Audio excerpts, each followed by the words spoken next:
The observatory hadn't been used in a decade. Budget cuts killed it slowly. First the research programs were moved, then the maintenance contracts ended, and finally the power grid was shut down. The mountain site was abandoned, another concrete skeleton above the clouds left to rot beneath cosmic silence.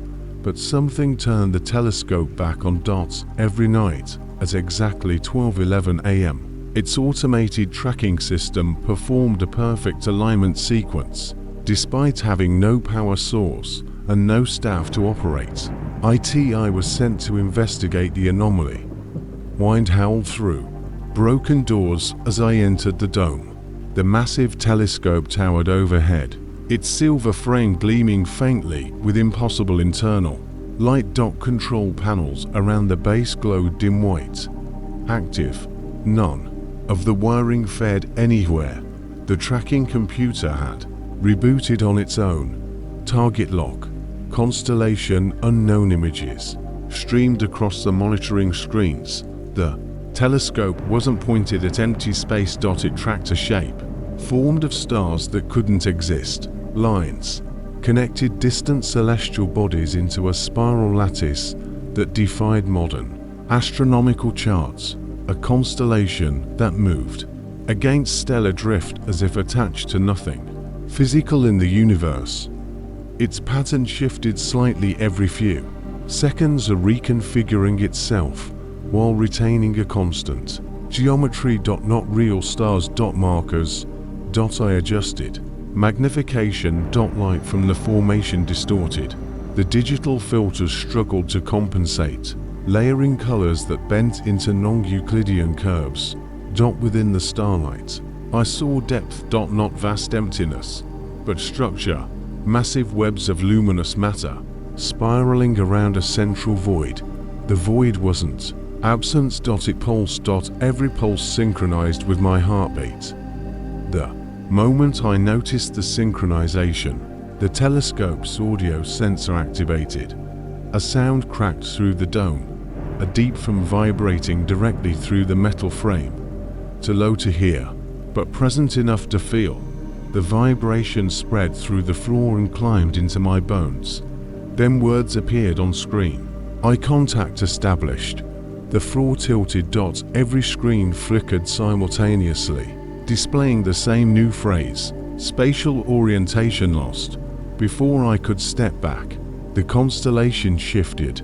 The spiral collapsed inward, drawing all its star markers into a tight circular configuration. A focused beam of radiant geometry blasted into the mountain dome, not physically, but perceptually. Reality stuttered. Suddenly, I stood somewhere else. The observatory was gone. Above me stretched a sky filled with the impossible constellation, now immense, spanning horizon to horizon. The stars forming the pattern were no longer points of light. They were observation nodes, structures of glowing crystalline matter suspended in dimensional void. Below me rose a landscape of strange spires, towers, grown from folded layers of space, reaching upward toward the constellations. Void core. And surrounding me, figures, translucent silhouettes with elongated limbs, faces smoothed of all features except vertical eye slits emitting dim starlight. They stood motionless in countless numbers, all gazing upward with rapt stillness. One turned toward me. Not physically. Perceptually. Why? The thought entered my skull directly. A viewer is present. Understanding bled into me painfully. This place wasn't a star system. It was a survey lattice, an instrumentation construct built around entire realities. The constellation wasn't random. It was the interface display of a hyperdimensional observatory older than human civilization. The structures below were its observation platforms, collecting data on life-bearing worlds, on conscious thought itself. My presence caused disruption. Systems around the void core flared violently, recursive, Perception loop detected. I felt something reach into my thoughts, scanning, cataloging, indexing me as both observer and observed. My identity fragmented. I became a data echo inside a cosmic algorithm, far too vast to comprehend. My vision split. One side watched the alien world. The other watched myself watching it.